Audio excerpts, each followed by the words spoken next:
बिस्मिल्लाहिर्रहमानिर्रहीम। This is Kalimullah, founder of DK med school. तो आज हम बात करेंगे कि जो एनआरई है उसकी प्रेप कैसे करनी है। प्रेप से पहले हम बात करते हैं कि हमारे पास एनआरई का सिलेबस क्या है। तो इसमें हमारे पास इसके दो कंपोनेंट्स हैं। एक में आपका क्लिनिकल सब्जेक्ट्स आ जाते हैं, एक में आपके बेसिक सब्जेक्ट्स आ जाते हैं। क्लिनिकल के हमारे पास जो एमसीक्यूज है वो 140 है, जबकि बेसिक के जो एमसीक्यूज हैं वो 60 हैं। ठीक है, इट मीन्स कि जो स्मार्ट वर्क होगा वो ये होगा कि हमें इन 140 पे पहले फोकस करना है, क्योंकि पास होने के लिए आपको टोटल 200 एमसीक्यूज में से 140 चाहिए। ठीक है, इट मीन्स कि हमें सबसे पहले किस पे फोकस करना है, 140 पे फोकस करना है। तो इसमें सबसे पहले हम देखते हैं कि हमारे पास मेजर कंपोनेंट्स क्या है। मेजर हमारे पास मेडिसिन एंड अलाइड है, एंड देन सर्जरी है, ओब्स गाइनी है, एंड देन पेड्स है। मींस कि ये सारे आपके मेजर आ गए। इसके 52 है मेडिसिन के, देन सर्जरी के 48, ओब्स एंड गाइनी के 14, एंड देन पेड्स के भी 14। इट मींस कि सबसे पहले हमने इन पे फोकस करना है। एंड अगर देन बेसिक्स की बात करें तो इसमें हमारे पास पैथोलॉजी है, पैथोलॉजी के 16 है, देन एनाटॉमी के 12 हैं, फिजियो के 10 हैं। ठीक है, एंड देन फार्माकोलॉजी के 8 है। तो ये सारे वो मेजर सब्जेक्ट्स आ गए जिनमें अगर हम जिन पे फोकस करेंगे तो पासिंग मार्क्स इजिली आ जाएंगे। अब हम बात करते हैं कि ये वाले जो सारे सब्जेक्ट्स हैं इनकी हमने तैयारी कहाँ से करनी है। ठीक है, अब जो हार्ड वर्किंग स्टूडेंट्स होंगे वो क्या करेंगे, वो सबसे पहले इन चीजों पे जाएंगे। वो पैथोलॉजी एनाटॉमी की बात करेंगे, वो जाके फिजियो पढ़ेंगे, वो फार्मा पे। मीन्स के इतना सारा टाइम वो जाके गाइटन पढ़ेंगे, वो जाके रोबिन्स पढ़ेंगे, इन सारी चीजों पे टाइम वेस्ट कर देंगे। और उनके एमसीक्यूज कितने होंगे, सिर्फ ये थोड़े से तकरीबन 30-40 एमसीक्यूज होंगे। लेकिन जिन स्मार्ट वर्क करना है उनका सबसे पहला फोकस किस पे होगा, मेडिसिन पे होगा। अब हम बात करते हैं कि ये जो मेडिसिन है ये किससे पढ़नी है। तो मेडिसिन जो आपने पढ़नी है या जो आपने अपनी बेसिक्स पे वर्क करना है तो वो आपने इस बुक से करना है। वो है आपकी फर्स्ट एड यूएसएमएल स्टेप 1। ठीक है, ये एक रिव्यू बुक है जो कि आप लोगों को जो भी मेजर बातें हैं वो आप लोगों को बता देगी एक जगह पे। ठीक है, अब इसका फायदा ये है कि इसमें आपने जो स्टडी करनी है वो कैसे करनी है, वो आप लोगों ने सिस्टम वाइज करनी है। टोटल आपके पास कितने 9 सिस्टम है।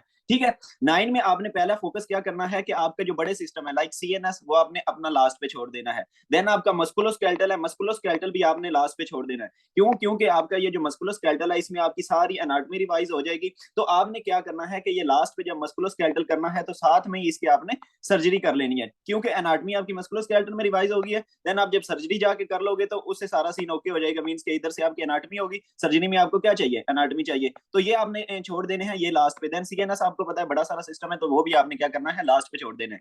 देन पीछे बच गए हमारे 7 सिस्टम। ठीक है, साथ में आपका ये जो कार्डियो है वो थोड़ा सा डिफिकल्ट है, वो आप जैसे मर्जी मतलब जब मर्जी कर लो। देन पीछे बच गए आप लोगों के 6 सिस्टम। तो ये 6 सिस्टम करने हैं। 6 सिस्टम में भी आपने ये जो आप लोगों का रिप्रोडक्टिव सिस्टम है, आपने कोशिश करनी है कि जब आपने रिप्रोडक्टिव सिस्टम करना है तो इसके साथ ही आपने गायनी कर लेनी है, और गायनी के साथ ही आपने क्या कर लेनी है, ओब्स कर लेनी है। तो अब आप देख सकते हैं कि आपका रिप्रोडक्टिव हो गया, गायनी हो गया, ओब्स हो गया। तो इनसे कितने ज्यादा सारे एमसीक्यूज हैं, और साथ में इसके आपने क्या करनी है, पीड्स कर लेनी है। तो इस तरह करके क्या होगा कि आप लोगों के सारे कंसेप्ट रिवाइज हो जाएंगे। आप रिप्रोडक्टिव पढ़ोगे, आपकी बेसिक्स बन जाएंगी। गायनी के लिए गायनी पढ़ोगे, ये सारे कंसेप्ट रिवाइज। देन आप ओब्स पढ़ लोगे, पीड्स पढ़ लोगे, तो इससे क्या है कि वो सारा सीन आप लोगों का ओके हो गया। देन आपके पीछे कितने सिस्टम बच गए, 5। उसमें आपका रेस्पिरेटरी है, वो भी छोटा सिस्टम है। आपका रीनल है। मींस के वो सारे सिस्टम बच जाते हैं, वो आपने क्या करने हैं, वो आप लोगों ने इजिली कर लेने हैं। तो इस तरह क्या होगा, ये सारे सिस्टम आपने करने कहां से हैं, वो आपने कर लेने हैं फर्स्ट एड यूएसएमएल स्टेप 1 से। ठीक है, अब ये इस बुक का फायदा ये है कि ये आप लोगों को हर चीज पढ़ाएगी। ये सबसे पहले आप लोगों को क्या कराएगी, एमब्रियो करवा देगी। ठीक है, उधर से आपके एमब्रियो के एमसीक्यूज हो गए। देन ये आपको क्या करवाएगी, देन ये उसकी एनाटॉमी करवाएगी। तो ये देखिए, हर सिस्टम की जब आप एनाटॉमी करोगे तो आपके 12 एमसीक्यूज ये भी हो गए। देन वो आपको क्या करवाएगी, उसकी फिजियो करवाएगी। तो देखिए, फिजियो के 10 भी एमसीक्यूज भी हो गए। देन वो आपको क्या करवाएगी कि उसी सिस्टम की आप लोगों को पैथोलॉजी बताएगी। तो ये आप लोगों के 16 एमसीक्यूज भी हो गए। देन वो आप लोगों को क्या बताएगी कि उसी सिस्टम की फार्माकोलॉजी पढ़ाएगी। ठीक है, तो ये देखिए आप लोगों के ये जो फार्माकोलॉजी के एमसीक्यूज हैं वो भी हो जाएंगे। ठीक है, तो ये देखिए कि एक ही बुक से एक ही सिस्टम आप पढ़ रहे थे, उसमें से आप लोगों के ये सारे एमसीक्यूज हो गए। देन हम बात करते हैं कि वो साथ में आप लोगों को क्या बता देती है, मेडिसिन भी बता देती है। तो ये आप लोगों के ये जो 52 एमसीक्यूज हैं वो भी हो गए। लेकिन क्या है कि मेडिसिन में थोड़ी सी डिटेल आप लोगों को चाहिए। तो उस डिटेल के लिए आपने क्या करना है कि ये जो फर्स्ट एड यूएसएमएल स्टेप 1 है, इसके साथ ही आप लोगों ने क्या पढ़ लेना है, यूएसएमएल स्टेप 2 सीख के पढ़ लेनी है। इस पे आप लोगों को अब देखिए इन दोनों में फर्क क्या होगा। ये जो है ये आप लोगों के कंसेप्ट बना देगी, बेसिक्स बना देगी। देन जब आप आओगे यूएसएमएल स्टेप 2 सीखे पे, तो अब आपने सिर्फ वो सारी चीजें आप लोगों की रिवाइज होंगी, सिर्फ इसमें एडिड क्या थिंग्स हो जाएंगी। ये जो फोकस करेगी ये बेसिकली डायग्नोसिस पे फोकस करेगी और ट्रीटमेंट पे फोकस करेगी। तो इस तरह करके क्या हुआ कि आप लोगों के ये सारे एमसीक्यूज हो गए। मींस कि आपके बेसिक्स के इतने सारे एमसीक्यूज हो गए, आपके मेडिसिन और अलाइड के इतने सारे एमसीक्यूज हो गए।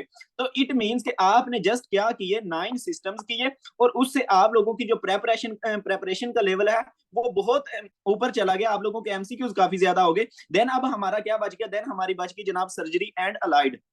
तो देखें, सर्जरी एंड अलाइड जो है वो आप लोग खुद से मतलब इतनी जल्दी नहीं पढ़ सकते। सबसे पहले आप लोगों को क्या चाहिए, बेसिक्स चाहिए। तो क्या होगा कि जो भी डिजीजेज है वो आपने कहाँ पे पढ़ ली होगी, वो आपने मेडिसिन एंड अलाइड में पढ़ ली होगी। उन्हीं डिजीजेज में जिनकी क्या है कि फॉर एग्जांपल सर्जरी करनी है, फॉर एग्जांपल अपेंडिसाइटिस है, वो आप पढ़ोगे तो सही, इधर मेडिसिन वगैरह में ये सारी चीजें पढ़ोगे, लेकिन उसमें क्या लिखा होगा कि उसकी ट्रीटमेंट क्या होगी, सर्जरी। तो देन आपने क्या आ जाना है सर्जरी पे। तो उसमें सर्जरी में भी क्या लिखा है, वही सारी डिजीजेज लिखी हुई है, लेकिन बताया हुआ है कि उसकी सर्जरी आपने कैसे करनी है। तो ये वाली जो सर्जरी है, सर्जरी के लिए आपने क्या प्रेफर कर लेना है, आपने ये क्या प्लान के नोट्स प्रेफर कर लेने हैं।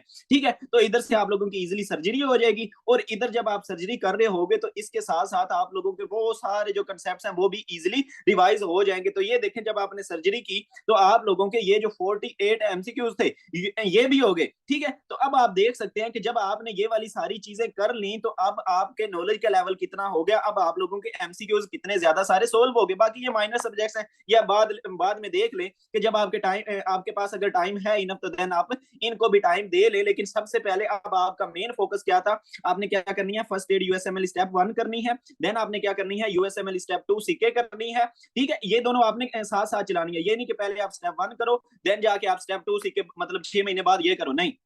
आपने क्या करना है, वही सेम टॉपिक उठाना है, वो आपने यूएसएमएल स्टेप 1 से करना है, देन वही सेम टॉपिक आपने यूएसएमएल स्टेप 2 से करना है, एंड देन वही सेम टॉपिक, अगर आपके पास टाइम कम है, लाइक 2-3 मंथ है या आपकी डिग्री होगी, तो आपने वही सेम टॉपिक जाके यूएसएमएल स्टेप 2 सीख के ये लेक्चर नोट जो सर्जरी के नोट्स हैं वहां से भी कर लेना है। तो इस तरह क्या होगा कि आपकी बड़े कम अरसे में बड़ी इफेक्टिव तैयारी हो जाएगी। देन एक और बात, फॉर एग्जांपल हम कोई भी टॉपिक उठाते हैं, मैं कहता हूं कि मैंने डायबिटीज का टॉपिक करना है, तो आप क्या करोगे, वही डायबिटीज कहां से पढ़ लोगे, यूएसएमएल स्टेप 1 से पढ़ लोगे, देन वही टॉपिक यूएसएमएल स्टेप 2 से पढ़ लोगे। ठीक है, तो इससे क्या होगा, देन आपने और क्या करना है कि अब आपके पास एक ऐप है, मेडिकल ऐप, आपने उधर जाना है, और मेडिकल ऐप में आपको क्या मिल जाते हैं, आप लोगों को दूसरा सब्जेक्ट वाइज जो है ना, टॉपिक वाइज आपको पास पेपर एमसीक्यूज मिल जाते हैं। तो आप इन बुक्स को जितना मर्जी रटा लगा लो, जितना मर्जी पढ़ लो, तब तक आप लोगों की प्रेपरेशन नहीं हो सकती जब तक आप एमसीक्यूज की प्रैक्टिस नहीं करोगे। तो देन आपने क्या करना है, मेडिकल ऐप पे जाना है, हर टॉपिक के साथ उसके एमसीक्यूज दिए हुए हैं, तो आपने मेडिकल ऐप से जाके क्या कर लेने हैं, उस टॉपिक के एमसीक्यूज कर लेने हैं। तो इस तरह बड़े ही शॉर्ट टाइम में क्या हो जाएगी, आप लोगों की इफेक्टिव तैयारी हो जाएगी। ठीक है, देन हम क्या करते हैं, देन हम बात करते हैं कि यार ये वाली जो बुक्स है क्या मैं खुद पढ़ सकता हूं, तो नहीं, आप लोग खुद नहीं पढ़ सकते। ठीक है, अच्छा अब बात आएगी कि ये वाली बुक्स हम खुद क्यों नहीं पढ़ सकते, क्योंकि आप लोगों की ये जो बुक्स हैं ये रिव्यू बुक्स हैं। मींस के वो क्या करेगा, अगर डायबिटीज का लिखेगा तो बता देगा कि इसमें ये सारी बातें हैं, वो उन चीजों को एक्सप्लेन नहीं करेगा। ठीक है, तो अब आप लोग सोच रहे होगे कि देन उसको कौन एक्सप्लेन करेगा, तो देन आपको एक बंदा चाहिए जो उन सारी चीजों को एक्सप्लेन करे।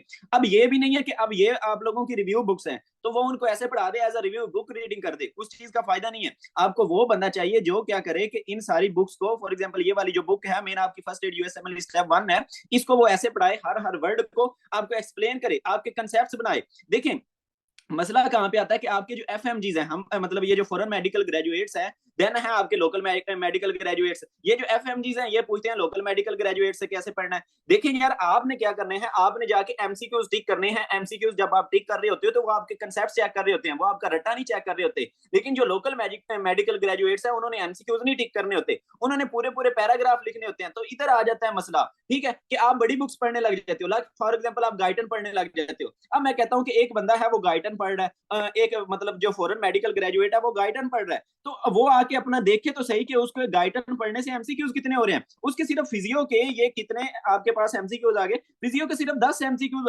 हो रहे हैं, वो इतनी मोटी गाइटन वाली बुक पढ़ने से। तो अब बताओ कि क्या उस बंदे को कोई स्मार्ट वर्क कहेगा या हार्ड वर्क कहेगा, वो हार्ड वर्क है। वो इतना मर्जी मतलब जितना मर्जी हार्ड वर्क उस पर करता रहे, गाइटन पे करता रहे, उसकी हुई तो फिजियो ही, उसके एमसीक्यूज तो सिर्फ 10 ही हुए। ठीक है, जबकि आप लोगों ने सिर्फ ये आपकी फर्स्ट एड यूएसएमएल स्टेप 1 पढ़ी, आपकी सारी चीजें होगी, आपकी ये भी हो गया, आपका जनाब ये फिजियोलॉजी भी हो गया। ठीक है, अब देखें वो लेक्चर लेने बैठ जाए, फॉर एग्जांपल डॉक्टर नजीब के लेक्चर लेने बैठ जाए, तो डॉक्टर नजीब ने आपको पता है मेन फोकस किस पे किया हुआ है, फिजियो पे किया हुआ है। ठीक है, इतना पैथो पे भी नहीं फोकस किया। तो अब देखिए वो इस पे बैठ जाए, आपका गाइडन पे बैठ जाए, उसके एमसीक्यूज तो ये 10 ही सोल्व हुए होंगे। ठीक है, लेकिन क्या है कि आपने तो ये देखना है कि मैंने स्मार्ट वर्क करना है, मैंने हार्ड वर्क नहीं करना। आपको वो दूसरा लेक्चर चाहिए जो क्या हो, टू दी पॉइंट हो, ठीक है। तो अब आपने वो बंदा ढूंढना है जो आप लोगों को ये पढ़ाए, यूएसएमएल स्टेप 1 पढ़ाए। वो कैसे पढ़ाए, वो आप लोगों को हर हर वर्ड एक्सप्लेन करे। वो ऐसे ना पढ़ाए कि आप लोगों को एज अ रिव्यू बुक पढ़ाए। दूसरी बात, वो आप लोगों को इस तरह पढ़ाए कि आप लोगों को जब वो टॉपिक पढ़ा रहा हो तो उसमें कहे कि यार ये इंपॉर्टेंट है,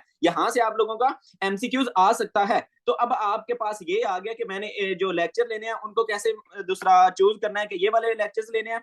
उसमें वो बंदा हो जो कि क्या कर रहा हो, फर्स्ट एड को पढ़ा रहा हो। देन वो कैसे पढ़ा रहा हो, वो हर चीज को अच्छे तरीके से एक्सप्लेन कर रहा हो। अब अच्छे तरीके से एक्सप्लेन करने का मतलब ये है कि वो ये भी ना हो कि बहुत ही डिटेल्स में चला जाए, ये भी ना हो कि वो बहुत कम डिटेल में जाए, ठीक है। तो अब आपने क्या करना है, डिफरेंट लोगों के लेक्चर्स को कंपेयर करना है कि अच्छा ये इस तरह का है, ये इस तरह का है। देन अब आपने देख लेना है कि अब आपको कैसे पता चलेगा कि इस बंदे के लेक्चर्स अच्छे हैं। तो वो बंदा जिसका लेक्चर लेने के बाद अब जब आप जाके टॉपिक पढ़ो तो वो इजीली आप उसको रीड दो, आपको इजीली उसकी समझ लग जाए जब आप बुक से जाके पढ़ो। देन क्या है कि उसी के जब आप एमसीक्यू जाके करो तो वो आप इजीली सोल्व कर लो एनआरई के एमसीक्यूज। तो देन आपने उस पे ओके कर देना कि हाँ ये बंदा ठीक है। तो उस तरह करके आपकी जो प्रेप है वो बहुत अच्छे तरीके से इन शॉर्ट टाइम हो जाएगी। देन क्या है कि आप लोग जो मेरे लेक्चर्स हैं उनको भी देख सकते हो, उनको भी कंपेयर कर सकते हो। ये आपको डीके मेड स्कूल यूट्यूब पे मिल जाएंगे लेक्चर्स, ठीक है। तो आप उनको भी कंपेयर कर सकते हो दूसरे लेक्चर्स के साथ, क्या इधर आप लोगों को बेटर मिल रहा है, उधर बेटर मिल रहा है। तो जो आप लोगों को बेटर मिले, बेटर का कैसे मिले वो मैंने आप लोगों को बता दिया, तो उसको आपने चूज करना है, उसके लेक्चर लेने हैं। तो इस तरह करके क्या होगी, आपकी इजिली प्रेप हो जाएगी। देन लोग मुझसे पूछते हैं कि इसका टाइम कितना लगेगा। तो देखिए टाइम सारी जो बात है ना वो आप लोगों पे डिपेंड करता है, आप कितनी मेहनत करते हो। आप इसको 2 महीने में कर लो, ठीक है, मेहनत आपकी है ना। आप इसको 6 महीने में कर लो, आप इसको साल में करो, 2 साल में करो, जब मर्जी करो। ये सारी चीजें जो डिपेंड कर रही हैं वो आप पे डिपेंड करनी है। बस आपके पास पाथ वे आ गया कि मैंने ये चीजें करनी है, ये टू द पॉइंट है। तो देन इससे क्या होगी, आप लोगों की बड़ी इजिली प्रेप हो जाएगी।